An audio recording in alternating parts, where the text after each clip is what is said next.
no sea el centro de atención, sino que sea el invitado de honor siempre el Señor Jesucristo.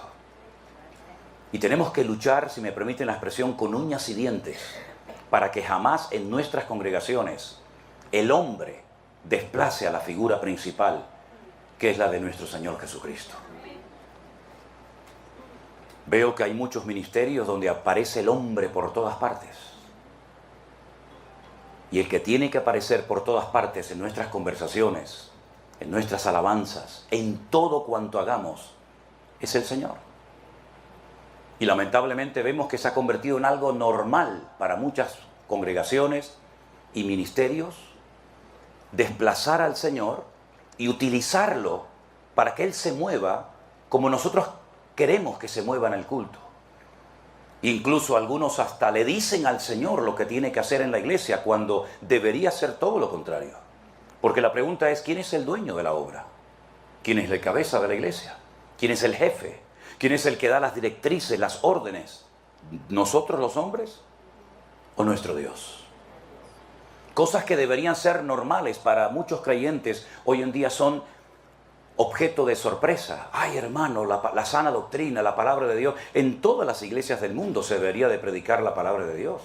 Y nada más que la palabra de Dios. Y Dios nos libre si escapamos de la palabra de Dios para comenzar a introducir en la iglesia métodos, sistemas que puede ser que funcionen, pero Dios no respalda métodos. Dios lo que respalda son hombres y mujeres que vivan en orden, que vivan en santidad y que busquen hacer su voluntad y no la de ellos propios.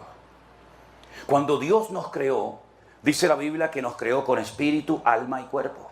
Y cada una de estas áreas tiene una función. Digamos que el cuerpo es como si fuera la botella que contiene algo que no se ve, algo que no se huele, algo que no pesa, algo que no se puede medir, pero es el alma y es el espíritu. El cuerpo es el recipiente, el estuche donde vive el alma. ¿Y el alma qué es? Es nefesh en hebreo, es la vida. Cuando sale el alma del cuerpo de una persona, automáticamente muere, porque el alma es lo que te da vida.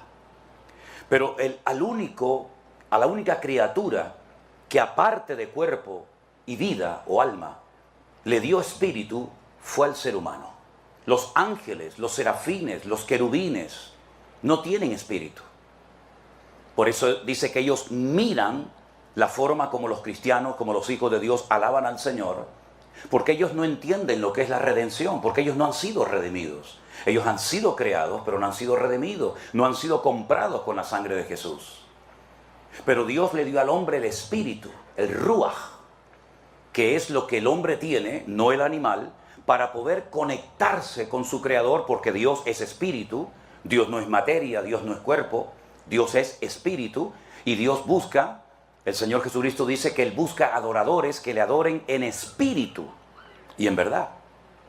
Pero ese espíritu que Dios puso dentro del corazón del hombre se desconectó. Es como si yo en esta mañana, no lo voy a hacer, pero si yo en esta mañana le quitara el cable a este micrófono, ustedes no me podrían oír. Yo no me podría comunicar con ustedes, mi voz no saldría por estas altavoces, por estos parlantes, porque está desconectado. Eso fue lo que le pasó al hombre en el jardín del Edén. Se desconectó de Dios. Y entonces Dios dijo, muy bien, ¿te quieres desconectar de mí? ¿Prefieres hacerle caso a las mentiras y a las ofertas que el diablo te ha presentado? Vete con él, pero aquí ya no puedes estar ni un minuto más. Y dice que los expulsó del jardín del Edén y nunca más pudieron hacer el camino de retorno. Cuando viene el Señor Jesucristo, Él viene para que otra vez se vuelva a conectar el hombre con su Creador. No por presión, sino libre y voluntariamente. Porque Dios no le quitó al hombre el libre albedrío el día que pecó. La voluntad del hombre sigue latente en el converso y en el creyente. Y cuando nos convertimos al Señor, dice que nacemos de nuevo, no físicamente. Eso es lo que no entendía Nicodemo en Juan capítulo 3, cuando dice que le visita de noche y el Señor le dice a Nicodemo, si no naces de nuevo, no puedes entrar en el reino de los cielos, ni verlo. Y Nicodemo no entendió nada. Y Jesús le dijo, ¿y tú eres maestro de Israel? ¿Y no entiendes lo que te acabo de decir? ¿Qué tipo de maestro eres tú? El que no nace de nuevo no puede entrar ni ver el reino de los cielos. Y entonces Nicodemo comienza a razonar consigo mismo y le dice al Señor, ¿me estás proponiendo o me estás diciendo que tengo que volver a meterme en el vientre de mi madre y volver a nacer para poder estar contigo en la eternidad, en el paraíso, en el cielo? Y el Señor le dijo, no, lo que es nacido de la carne, carne es. Pero lo que es nacido del Espíritu, Espíritu es. Es un nuevo nacimiento espiritualmente hablando. Cuando usted pide perdón a Dios por sus pecados, cuando usted se arrepiente de sus pecados, Dios perdona instantáneamente y olvida instantáneamente toda su antigua vida. Pablo dice, de modo que si alguno está en Cristo es una nueva creación, es una nueva criatura. Las cosas viejas pasaron y aquí todo es hecho nuevo. Usted no tiene por qué irse a la cama condenándose por un pecado que cometió hace 20 años. Usted no tiene por qué vivir bajo condenación, porque el Señor le perdonó todos, no unos cuantos. Absolutamente todos sus pecados fueron perdonados por la sangre de Jesucristo y dice que los arrojó a lo profundo de la mar y nunca más se acordará de ellos. Y ahora usted comienza a hablar diferente, pensar diferente, comportarse de una forma distinta, porque ahora el Espíritu de Dios, que también se llama Ruach, pero se le añade la palabra Hakodes, el Espíritu Santo, entra dentro de su corazón y usted puede volver a tener comunión con Dios. Por eso dice Pablo en Efesios capítulo 2, verso 8, Él os dio vida cuando estabais muertos. Y uno dice, yo nunca me morí, yo nunca estuve muerto. Espiritualmente estábamos todos muertos.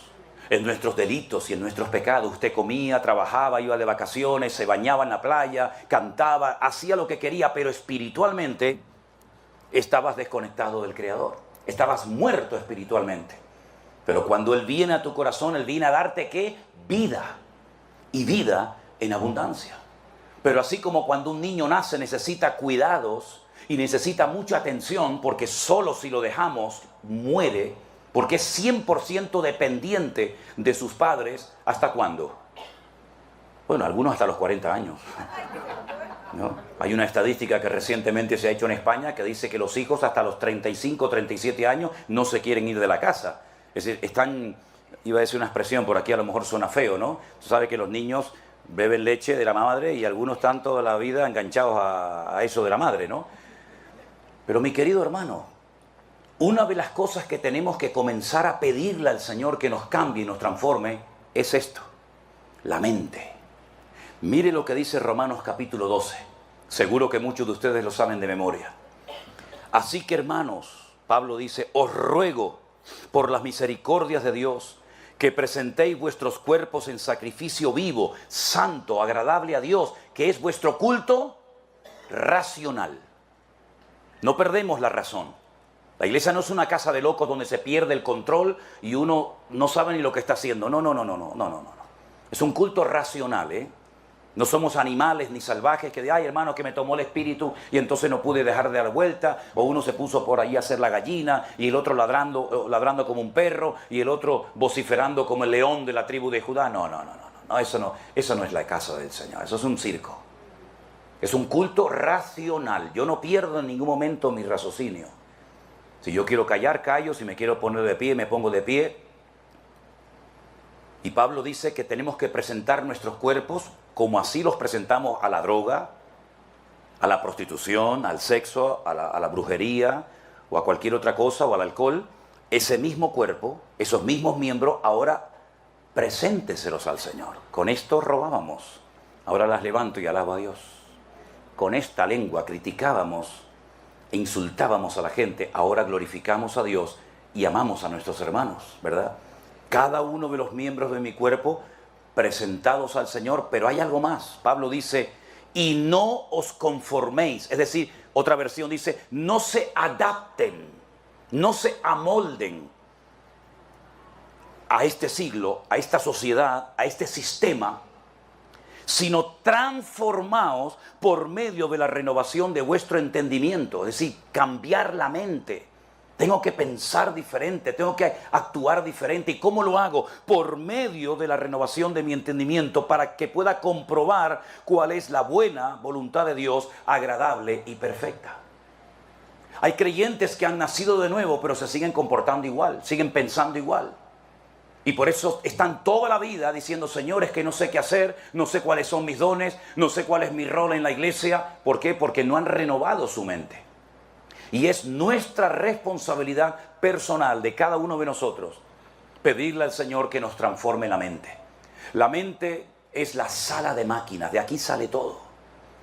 No son los pies los que ordenan al cuerpo lo que tiene que hacer, es la mente, es la cabeza, la que manda las órdenes a los ojos, a los pulmones, al corazón, al hígado, a los riñones, a los pies, a todas partes de nuestro cuerpo. La mente es la que manda las órdenes. ¿Y cuántas veces no hemos renovado nuestra mente? Y por eso cuando nos insultan, actuamos igual que como lo hacíamos antes, porque no tenemos la mente renovada. Porque no pensamos como Cristo pensaba, no reaccionamos como Cristo reaccionaba, no hablamos como Cristo hablaba, y entonces nos metemos en líos. Nos metemos en problemas, tomamos decisiones equivocadas y luego nos enfadamos con Dios. Hice un negocio y perdí el dinero y me salió mal, claro, porque sigues pensando y tú sigues siendo el capitán del barco y tú sigues dirigiendo tu vida como te da la gana. Y en vez de consultarle al Señor, le informas. Mañana me voy a comprar un carro nuevo. La próxima semana voy a pedir un crédito para comprarme una nueva casa y estoy pensando en hacer un negocio y con lo que gane aquí lo invierto en mi país y me compro una casita allá para que cuando yo me jubile, y seguimos nosotros planificando y organizando nuestra vida. Y encima, repito, luego algunos se enfadan cuando el negocio no te salió como tú pensabas. Transformaos por medio de la renovación de vuestro entendimiento. Y vas a vivir tu vida cristiana como antes eras, con precipitaciones, con enfados, con enojo, ¿verdad? Con desánimo, porque la sala de máquinas Dios no ha entrado y la ha limpiado. Dicen que había en Grecia, en la Grecia antigua, un hombre que enseñaba a la gente a hablar en público. Daba clases de oratoria y cobraba dinero. Ustedes quieren hablar en público, quieren utilizar sanas y sabias expresiones, vengan que yo les enseño. Y un día apareció por allí un muchacho que le dijo a este maestro, a este filósofo griego muy conocido, le dijo, yo quiero que usted me enseñe a hablar en público, a expresarme bien, quiero que me dé clases. Y este señor le dijo, muy bien, a ti te voy a cobrar el doble. Le digo, ¿por qué? Porque primeramente te voy a enseñar a que te calles. Y si logro enseñarte a que te calles y aprendas a oír, es cuando por fin podré comenzar a enseñarte a hablar. ¿Se han dado cuenta que muchas veces en una iglesia, si uno pide un minuto de silencio, es prácticamente imposible? Y más entre nosotros los latinos. Es prácticamente estar quietos un minuto, solamente un minuto, en la presencia del Señor. Si no es el instrumento, es el niño que llora, si no es el teléfono que suena, si no es uno que entra, uno que sale, siempre tenemos que estar haciendo ruido. Y Dios muchas veces se mueve en el terreno de la calma, de la quietud. Y estamos tan ocupados, tan activos, tanta actividad, que nos olvidamos a veces de estar quietos. No dice la Biblia, estad quietos, dice el Señor, y conoced mis caminos, porque vuestros pensamientos muchas veces no son mis pensamientos. Mis pensamientos son mucho más altos, más elevados, más profundos de lo que ustedes se imaginan. Ustedes siempre están en una dimensión, en un nivel inferior, y yo estoy por encima de todo eso. Y os voy a poner en esta mañana varios ejemplos, porque a mí me gusta compartir la palabra con ejemplos para que ustedes aprendan y capten la enseñanza fundamental que quiero transmitir en esta mañana, que es la renovación, la transformación de nuestra mente. Hay una ciudad que actualmente en Israel se conoce como Banias. En los tiempos del Señor Jesucristo se conocía como Cesarea de Filipo. Está bien al norte, casi ya en frontera con Siria. En ese lugar dice la Biblia que el Señor Jesucristo se llevó a sus discípulos, ¿verdad? Y allí Él les dijo, ¿qué opina, qué cree, qué habla la gente acerca de mí? Y unos discípulos dijeron, Señor, algunos piensan que tú eres Juan el Bautista que ha resucitado de los muertos. ¿Ah, sí? ¿Eso dicen de mí por ahí? ¿Y qué más? Bueno, algunos piensan que tú eres Elías, el profeta Elías, aquel que fue llevado en vida en un carro de fuego y ahora has venido. ¿Alguna gente piensa que yo soy Elías? ¿Y qué más? Otros piensan que tú eres Jeremías, porque Jeremías era el único profeta que sabía dónde se había ocultado el arca de la alianza. Y los judíos creían y creen que Jeremías iba a revelarle a ellos dónde estaba escondida el arca de la alianza para colocarla en el templo. Y así fue escuchando diferentes opiniones. Al final el Señor preguntó y dijo, ¿y yo para ustedes quién soy? Porque eso es lo que la gente de la calle opina de mí. Pero entre ustedes, ¿qué hablan? ¿Qué comentan cuando yo doy la espalda y me voy a orar? O me voy a la montaña, o estoy dormido. ¿Qué hablan de mí entre ustedes? Todo el mundo guardó silencio. Nadie se atrevía a opinar ni a decir nada. Pero uno sí, ¿se acuerdan? Pedro se levantó y dijo, Señor, tú para mí eres el Cristo. El Cristo es la palabra Mashiach. Tú eres el Mesías, el Hijo del Dios viviente. Y entonces el Señor se le queda mirando y delante de todos los discípulos dice, bienaventurado eres, Simón, Pedro. Porque esto que acabas de decir no te lo enseñaron en la escuela, ni en la sinagoga, ni ningún rabino, sino fue una revelación que mi Padre te dio ahora mismo. Bienaventurado eres, Simón, Pedro. Y me imagino que se le habrá llenado el corazón. Sacó las plumas del pavo real diciendo, ¿se dan cuenta lo que me acaba de decir de mí el Señor? Aguántate, Juanito, aguántate, Tomás, yo soy bienaventurado. ¿Ya sabes quién soy? Sí, Señor. Tú eres el Mesías. Ok, soy el Mesías. Sí, muy bien, vámonos a Jerusalén. Se fueron caminando por el camino y se paran y dice el Señor, chicos, os tengo que decir algo. Vamos a subir a Jerusalén, los gentiles, los romanos, las autoridades religiosas de la época me van a echar mano, me van a prender, me van a llevar a la cruz, voy a morir. Y entonces Pedro interrumpe al Señor y dice, no, espera un momento, ¿que cómo? Que nosotros hemos dejado nuestras barcas, nuestras esposas, nuestros hijos, nuestros puestos de trabajo para seguirte a ti. Te acabo de decir hace unas horas allí en Cesarea de Filipo que tú eres el Mesías y que ahora te van a matar. ¿Pero cómo te van a matar? De ninguna manera te acontezca esto. Y el Señor se le queda mirando y dice, apártate de mí, Satanás, porque no pones la mira en las cosas de Dios, sino en las cosas de la tierra. ¡Qué vergüenza, qué ridículo! Pasó de la cúspide a lo más bajo. Ayer era bienaventurado, hoy me llama públicamente delante de todo el mundo, Satanás. ¿Qué fue lo que pasó? Le dio rienda suelta a sus emociones. Le dio rienda suelta a su temor, a su nerviosismo de perder al Mesías, ahora que lo hemos encontrado, ahora que por fin ha venido, después de tantos cientos de años leyendo las Escrituras, por fin lo tenemos y ahora te van a matar. De eso nada. No le permitió al Señor renovar su mente. Cuando viene un problema a tu vida económico, familiar, físico o de la índole que sea, es un momento para demostrarte a ti mismo tu nivel de madurez, tu nivel de fe. No cuesta nada cantar en la iglesia.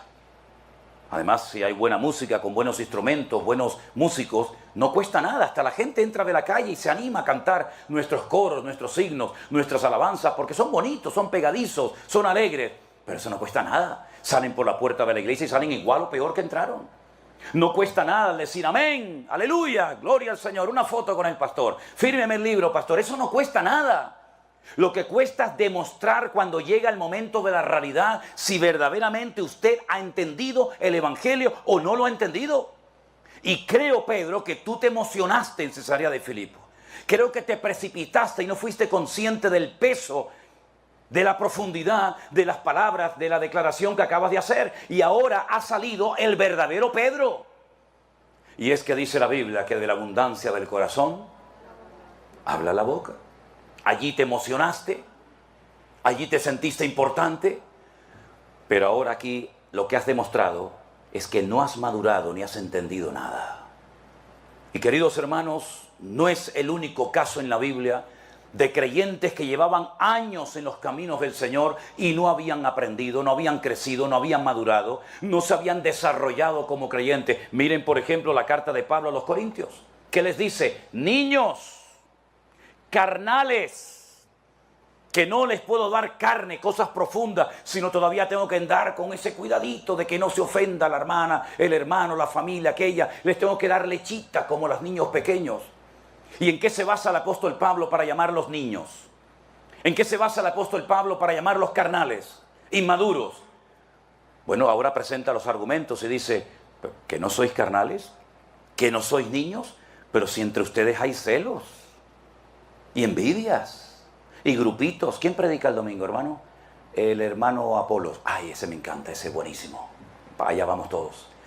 Y la próxima semana me parece que va a predicar Pablo. Ay, no, a mí ese es muy duro. Ese hombre no tiene amor. Al culto no vamos. ¿Y cuándo viene Cefas a predicar? Pues hasta dentro de 15 días no viene. Ah, entonces yo me quedo en mi casa y no voy ni a escuchar a uno ni a otro, porque a mí el que me gusta es Cefas. Y Pablo se irrita, Pablo se enoja y dice, pero ¿qué estáis haciendo, hermanos? ¿Pero quién soy yo? ¿Qué es Apolos?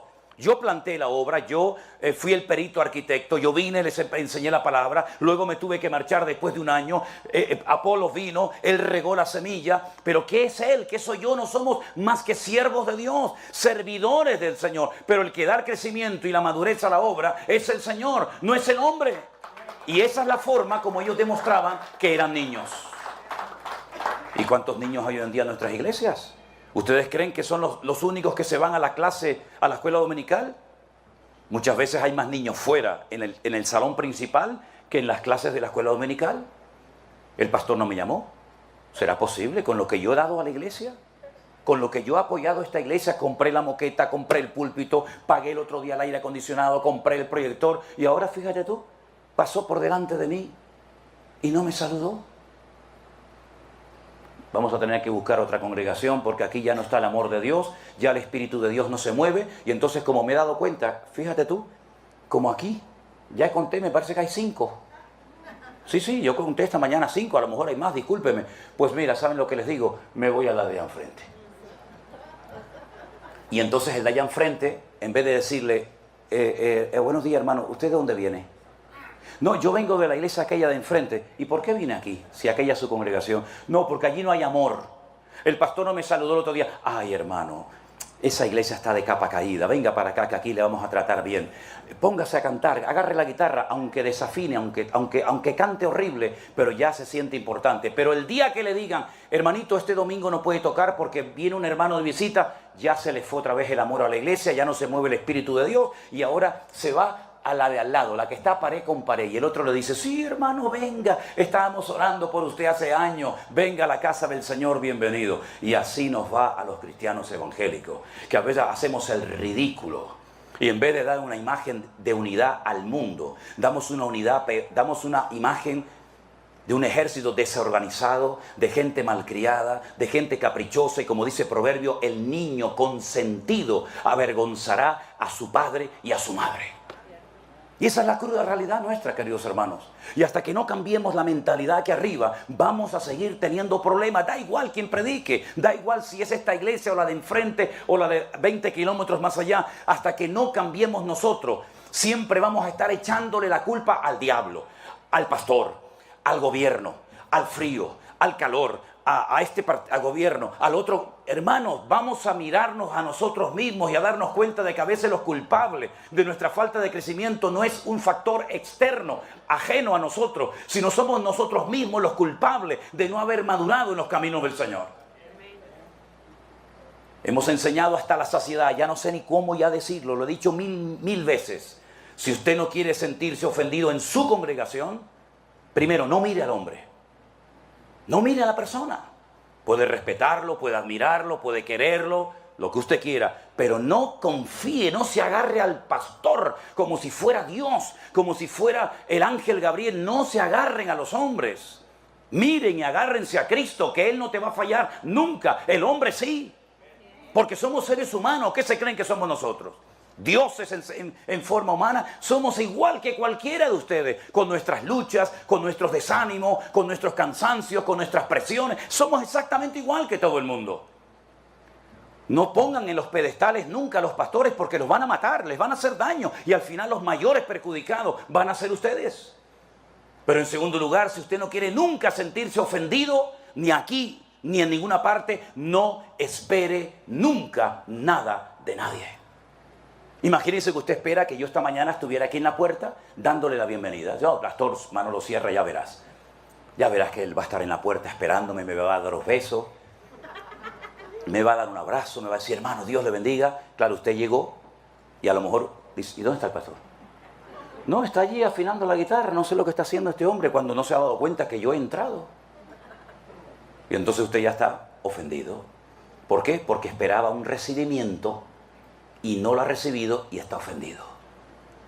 Pero si usted llega aquí y no espera nada de nadie, me da igual si me saluda el pastor, me da igual si se da cuenta que he llegado, me da igual si me saluda, me da igual todo, usted nunca se va a sentir ofendido ni conmigo ni con nadie. Póngalo en práctica y ya va a ver cómo funciona. Segundo ejemplo, vengan conmigo por favor, ¿tienen su Biblia? En el libro de los Hechos, el capítulo 2, versículos 12 y 13, libro de los Hechos, por favor. Capítulo 2, versículos 12 y 13. Voy a dar ocasión, voy a dar oportunidad, si algún hermano lo tiene y lo quiere leer en alta voz, por favor, con toda libertad, hágalo. Y estaban todos atónitos y perplejos, diciéndose unos a otros, ¿qué quiere decir esto? Mas otros burlándose decían, están llenos de mosto. Otros burlándose decían, están llenos de mosto. No entendían nada, en vez de preguntar y decir, hermano, ¿me puede explicar lo que está pasando aquí? ¿Por qué hemos tenido hoy un culto diferente? ¿Por qué aquella señora está hablando en un idioma que no entendemos y aquel también? Y aquella persona está hablando... ¿Me podrían explicar lo que está pasando aquí? No, prefirieron criticar, prefirieron cuestionar el mover de Dios.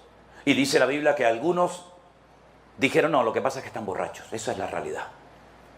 No habían renovado su mente y cuando usted no renueva su mente, usted reacciona como el carnal que fue toda la vida. ¿Verdad?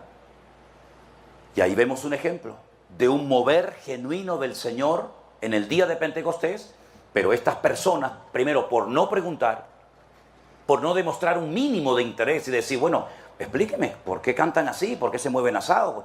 En vez de preguntar, se burlan y finalmente terminan diciendo mentiras, diciendo es que están borrachos. Nada más lejos de la realidad. Fíjense que prueba de ello que Pedro cuando se pone en pie se ve que le llegó el chisme a la oreja y dice, hermanos queridos, nosotros no estamos ebrios, nosotros no estamos borrachos como algunos suponen.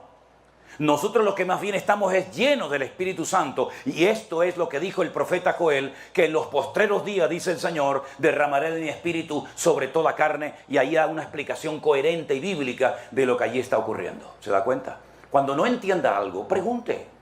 No critique. No chismorree entre la iglesia, entre los hermanos. Pregunte. Hermano, ¿me podría explicar este versículo que usted explicó que no lo entendí? Pregunten, porque dice la Biblia que cuando alguien se expone, como ustedes hoy, se están exponiendo al mensaje de la palabra de Dios. Y yo estoy sembrando, porque yo es lo que estoy haciendo ahora, estoy sembrando como el que salió al campo a sembrar. Y si la semilla cae en su corazón, usted la oye y no la entiende, cuando sale por esa puerta, dice la Biblia, que el diablo roba la semilla en su corazón y usted no da fruto. Aunque haya estado aquí sentado 2 horas, 3 horas, si usted no entiende la palabra y se va sin preguntar, sin decir, hermano, ¿me puede aclarar esto? El enemigo va a impedir que esa semilla que fue plantada en su corazón produzca fruto. Sin embargo, dice la Biblia que el que recibe la palabra con gozo y entiende la palabra, da fruto. Porque su corazón es buena tierra y da fruto a 30, 60 y a 100 por uno. ¿Cuántos dicen amén?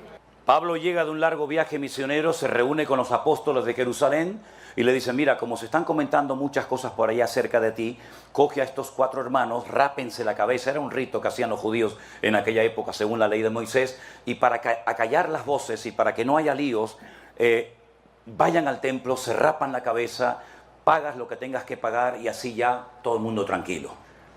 Él dice, bueno, si ustedes quieren que yo haga eso, esto no sirve para nada, pero si quieren que lo haga, yo lo hago. Llega al templo y lo ve y lo ven que va acompañado por hermanos que no son judíos, que no entraron al templo, no entraron al templo, pero la multitud, algunos, pensaron que Pablo estaba faltándole el respeto al templo, profanando el templo, metiendo a extranjeros, que no se podía hacer, metiendo a extranjeros en aquel momento en la casa de Dios. Y se armó un revuelo, hermano, se armó un lío en la ciudad que no lo mataron de milagro. Tuvieron que intervenir las autoridades, ¿verdad? Los romanos, lo tuvieron que quitar de la multitud, porque si lo dejan 5 minutos más, lo revientan, lo matan, lo destrozan al pobre apóstol Pablo. Porque pensaban, mentira, pero ellos pensaron que había profanado el templo. Cuando le damos lugar a malos pensamientos, las consecuencias son terribles. Cuando nos imaginamos cosas, cuando le damos lugar a los malos pensamientos, a los celos, a las envidias, etcétera, etcétera, Y en vez de darle lugar a la palabra de Dios y orar y decir, Señor, muéstrame y revélame y háblame y instrúyeme, cuando le damos lugar a los malos pensamientos, al final te pasa factura los malos pensamientos y terminas haciendo y diciendo y tratando a la gente malamente. ¿Por qué? Porque le has dado lugar a malos pensamientos en tu vida. ¿Qué es lo que hemos leído esta mañana en Romanos 12, 1 y 2? Primero, presente su cuerpo en sacrificio vivo. Y en segundo lugar, transfórmese por medio de la renovación de vuestro entendimiento para que usted pueda comprobar cuál es la santa, buena y agradable voluntad de Dios para su vida. ¿Cuántos dicen amén? Amén. Y el último ejemplo. Llegan del cautiverio en Babilonia. 70 años estuvieron cautivos en Babilonia. ¿Conocen la historia? ¿Sí? El pueblo de Israel entra en la tierra prometida. 12 tribus, 12 familias. Con el paso del tiempo el país se divide en dos, norte y sur. El norte se va a llamar Israel, el sur se va a llamar Judá. Una guerra civil, el norte contra el sur, terrible.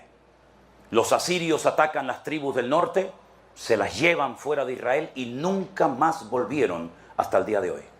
Están esparcidos por todo el mundo.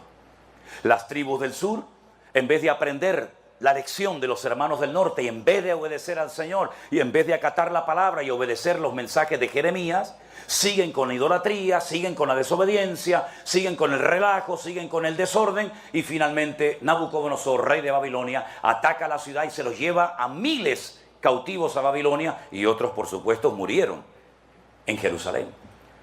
El Señor les dijo, 70 años os voy a sacar de aquí, os voy a llevar a otro país, con otra cultura, otro idioma, todo diferente por desobedientes y para castigarles. 70 años. Habían estado 490 años en el país. 490 años sin salir. Cada 7 años tenían que dejar reposar la tierra. No se podía sembrar. Cada 7 años usted no siembra nada. Usted no se preocupe que no le va a faltar de nada porque la cosecha del año anterior va a ser tremenda. Fíjense de mí, créanme a mí.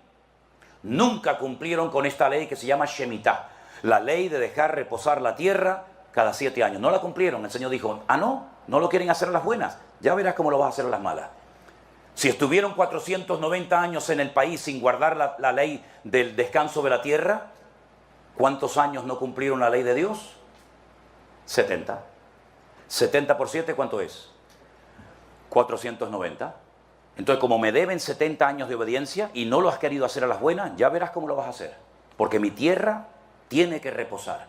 Los cogió, se los llevó a Babilonia y después de 70 años que ya la tierra reposó, ahora pueden volver otra vez a Jerusalén y hagan su vida. Espero que hayan aprendido la lección, espero que dejen de ser idólatras, espero que reconstruyan el templo, etcétera, etcétera. Cuando van a salir, escuche estos detalles, son muy significativos. El camino era enorme. Babilonia está en Irak. De Babilonia a Jerusalén hay un recorrido enorme. Van mujeres, van niños, van ancianos, van animales. El camino es muy peligroso. Entonces le dicen a Esdras, a Nehemías, oye, ¿por qué no le dices al rey que mande soldados con nosotros para que nos defiendan el camino? Y dicen, ¿cómo? Que yo le pida ayuda militar al pagano Nabucodonosor, pero es que acaso no creemos nosotros en un Dios todopoderoso que nos va a cuidar. ¿Es que acaso no es un milagro que nos dejen salir y volvamos a nuestra tierra? Entonces dijeron, bueno, está bien, no le pidas ayuda al enemigo. Salieron con las alforjas llenas. El rey les dio dinero, el rey Ciro les permitió volver, llevaron oro, plata, llevaron todo lo necesario para reconstruir sus vidas y el templo de Jerusalén. Llegan a Jerusalén, escuchen bien, llegan a Jerusalén y cogen todo ese dinero que tenían para levantar la casa de Dios y ¿qué es lo que hicieron? Se construyeron unas mansiones, ellos, unas casas espectaculares, tremendas. Y por allí apareció un profeta llamado Joel. Pueden leerlo en la Biblia, lo tienen en sus Biblias. Llega Joel y les dice, ¿qué hicisteis con todo el dinero que trajisteis de Babilonia para construir la casa del Señor? ¿Dónde está? Dice, bueno, lo hemos usado. ¿Lo hemos usado para qué? Para construir nuestras casas. Ah, para construir vuestras casas. ¿Y por qué no habéis construido la casa de Dios, el templo? Dice, porque aún no es el tiempo. Léanlo en la Biblia. Aún no es el tiempo. Ah, que no es el tiempo. Qué curioso. No es el tiempo de comenzar a trabajar en la obra de Dios, pero sí es el tiempo para trabajar en tu negocio.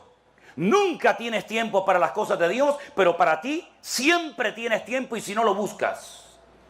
¿No se han dado cuenta de que hace tiempo que no llueve? Le decía el profeta Joel a ellos. ¿No se han dado cuenta ustedes, los agricultores que van al campo, siembran un montón el campo y a la hora de la cosecha no recogen prácticamente nada? ¿No se han dado cuenta de que el país económicamente no levanta cabeza? ¿No se han dado cuenta de que cuando cobras el sueldo, la paga semanal, mensual o quincenal o como sea, aún no la has cobrado, aún no la has metido en el bolsillo y ya como que se ha ido? ¿No te das cuenta que aunque trabajes y trabajes, nunca te llenas y nunca logras pagar todas tus deudas? Y le dijeron, es verdad, es verdad. Las cosechas son un desastre, no llueve, el dinero nunca nos alcanza. ¿Por qué será? Y ahora Joel le dice, porque os habéis olvidado de vuestro Dios. Porque estáis exactamente igual o peor que hace 70 años. No habéis aprendido nada. Y yo la carga que tengo en mi corazón es la siguiente. Hace 2 años, por primera vez en la historia de la humanidad, Dios permitió que a millones y a millones de seres humanos, por supuesto incluidos nosotros los cristianos, nos encerraran dentro de nuestras casas. Yo no sé cómo fue aquí en Estados Unidos, pero sí sé cómo fue en España. Vivíamos dentro de la iglesia en aquel tiempo. Y durante 2 meses largos teníamos que predicar, hacíamos los cultos exactamente igual, los jueves y los domingos. Pero ¿a quién le predicábamos? ¿A quién? No sé cuántos de ustedes, si alguien aquí vio aquellos cultos de marzo del 2020, no sé si los vieron. ¿A quién predicaba yo, hermano? A sillas vacías. Pero nunca dejamos de confiar en el Señor. Dios proveyó todas nuestras necesidades y más de lo que nos podíamos haber imaginado en la vida.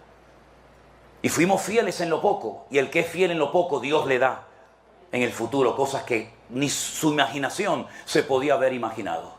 Pero esta gente tiene dinero, tenían recursos, fundieron, gastaron todo el dinero en sus casas, en su vida privada y particular, y se olvidaron de que los recursos que Dios puso en sus manos no eran para ellos, sino eran administradores para poder construir el templo. Y entonces Joel les dice, si quieren que vuelva a llover, si quieren que este país sea un vergel y no un desierto como es, si quieren estar satisfechos, irse a la cama tranquilos, sin tenerle miedo a nada ni a nadie, déjense de cuentos, váyanse al monte, comiencen a cortar madera y pónganse a edificar la casa del Señor. Busquen, en otras palabras, al Señor, pónganlo en primer lugar en su vida y van a ver cómo el país cambia y cómo la economía cambia y cómo vuestros hijos son hijos sanos y los animales no se mueren en el campo. Así que adelante, depende de ustedes. ¿Qué estamos hablando esta mañana? Cambiar la forma de pensar. Es que no es el tiempo. Y ese pensamiento equivocado, esa mentira, los atrapó de tal manera que ellos estaban sinceramente equivocados, creyendo que no era el tiempo de construir la casa del Señor. Un altísimo porcentaje de creyentes hoy en día, ¿qué es lo que está pensando todo el día? ¿Cómo pago las facturas? ¿Cómo pago la renta? ¿Cómo pago esto? ¿Cómo pago lo otro? Y muchos no han aprendido nada. El Señor nos metió 2 meses en la casa para que aquellos que decían, no tengo tiempo para orar, no tienes tiempo para orar, ya vas a ver cómo te va a sobrar el tiempo. Ya vas a ver cómo vas a tener tiempo. Pastor, yo no he leído nunca la Biblia entera porque la verdad es que yo llego tan cansado del trabajo que abro la Biblia y me quedo dormido y ahí me quedo. Y no tengo tiempo. No tienes tiempo, vas a ver cómo vas a tener tiempo, querido. Te vas a aburrir de tiempo. Te voy a meter 2 meses en tu casa y vas a entrar en contacto con un muchacho o una persona de 15.000 kilómetros de distancia aquí que te va a predicar todos los días. Y vas a tener un programa donde vas a tener la oportunidad de hacer preguntas a un pastor para que te las responda. Y nos estuvo 2 meses dentro de la casa hablándonos y hablándonos y hablando. Los que aprovecharon la oportunidad y aprendieron, el Señor les cambió la vida. Pero el que no quiso aprender, ni con 6 meses, ni con 20 años de confinamiento van a aprender. Porque hay un refrán, hay una expresión en Israel que dice, al avispado al listo, al sabio, con una mirada, lo entiende todo. Pero al torpe y al desobediente, ni tirándole piedras, reacciona. Y Dios ha tenido una paciencia y una misericordia con nosotros. Y cosas que habíamos oído y cosas que habíamos leído en la Biblia, pues las pudimos vivir en carne propia. Cuando de rodillas al lado de mi cama le dije al Señor: Señor, tengo que cerrar la iglesia por primera vez en 40 años que llevo de pastor sirviéndote. Nunca he cerrado una iglesia y ahora me obliga la autoridad a cerrarla. Nosotros no tenemos propiedades, ni a nivel personal, ni a nivel de iglesia. No tenemos ninguna propiedad de edificios, de templos, no, todo es alquilado, todo. Tenemos un Goodwill, no lo llaman aquí así, una tiendita de segunda mano, donde la gente viene, compra alguna ropita, algún zapatito, si no tiene se le regala igualmente. Y con eso, mensualmente, logramos casi pagar los 1.500 euros que tenemos que pagar del alquiler todos los meses. Lo tuve que cerrar también. Y le dije: Señor, sin el Goodwill, sin el rastro, sin la iglesia, nadie va a venir. Ahora, Dios mío, le dije yo a él, tienes una oportunidad maravillosa, Señor, para demostrar si esta obra, si esta iglesia es tuya. Comenzaron a llamarnos de Guatemala, de Estados Unidos, de Alaska, de Argentina, de todas partes del mundo. Y la gente nos mandaba $20, $30, $60, $80, $600, $40. Y todos los días teníamos que ir al Western Union o al MoneyGram. Gente nos mandaba dinero que no sabíamos ni de dónde eran. Y pudimos pagar durante los meses de confinamiento el alquiler, pudimos comer, pudimos pagar la luz, pudimos pagar el agua. Y el Señor nos demostró que no necesita ni tu diezmo, ni tu ofrenda, ni primicias, ni historias raras, sino que Él es el Dios de la plata y del oro y que Él es galardonador de los que le buscan. Nunca pedimos dinero a nadie, jamás. Sino hacíamos lo que nos enseñó nuestro Señor Jesucristo a hacer. Entre en su aposento, cierre la puerta y su Padre que lo ve en secreto lo recompensará en público. Eso es lo que dice la Biblia. Buscad primeramente, ¿qué? El reino de Dios y su justicia, y todo lo demás vendrá por añadidura. ¿Y qué es lo demás? Pues hombre, la comida, la gasolina, el vestido, etcétera, etcétera. Si lo buscas, no viene. Dice el Señor en su palabra: miren los pájaros del campo. Dígame, ¿dónde trabajan? Dígame, ¿en qué mall trabajan los pajaritos? Si van por la mañana con su corbatita, con su chaquetita, nada. ¿Y de qué vive tanto pájaro? Millones de pájaros. ¿De qué viven? Dice el Señor: vuestro Padre Celestial las alimenta. Así que si queréis comida, vestido y todas vuestras necesidades cubiertas, no caprichos, necesidades, que es otra cosa, buscadme a mí por la mañana temprano, clama a mí, yo te responderé y te enseñaré cosas grandes y ocultas que tú no conoces.